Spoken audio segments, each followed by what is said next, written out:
Hi, my name is Erica Flores. I remember I used to be supporting a group of young children, and there was one little girl that she had really strong emotions. She would suddenly start yelling, "No, no, give it to me!" But then she would also have really positive emotions like, "I love you, you're so adorable," and give me lots of kisses. And so her emotions were flowing constantly throughout the day, and they were quite intense. And other children have different ways of expressing their emotions. Some might be, remember one child, he was very quiet and timid and reserved, and really didn't share what was going on in his mind. And when something bothered him, he was very quiet. And so it's really important for us to learn how to provide emotional support to all children, all the children that we have at home, because emotions are an essential part of our being as human beings. So I'm going to share some strategies on how we can support children's emotional development at home.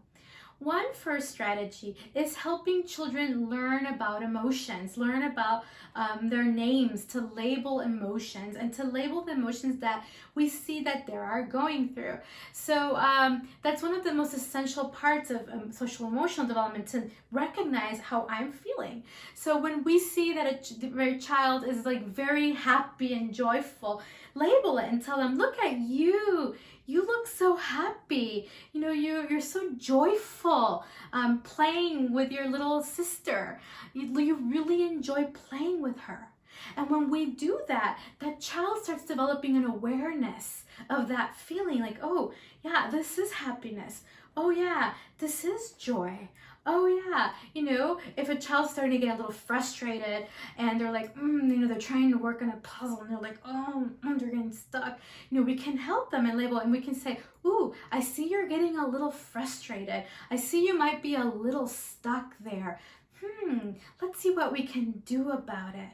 So when we start helping children become aware of their emotions, we're helping them develop that stage, that pre-stage, to be able to self-regulate their emotions. So a note I want to add here is that behind a lot of the negative emotions that young children might be expressing, it might be a need, something that they need, but they haven't learned exactly how to express that need to us. Like you might have a child who just gets really frustrated and starts throwing things everywhere, and we can say, "Ooh, I can see you're frustrating. Let's see, what do you need? How can I help you?" And we might help that child realize that maybe they were having a hard time with that puzzle, and that made them feel frustrated. So then we can give them some support, some emotional support, on how to continue working with this puzzle, how to figure it out. So being very attuned how they feel, labeling their emotions, and giving them some support based on the needs that those emotions are expressing.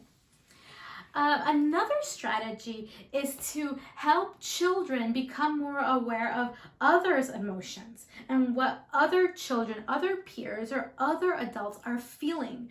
Because the more we start learning how to reflect and understand we're helping them develop that emotional intelligence. So, if a child is playing with their sibling, and their sibling, is getting upset because they want to play with the same toy that they're playing with, we can say, "Oh, look at your sister. It seems like she's getting a little bit upset because she wants to play with your toy too.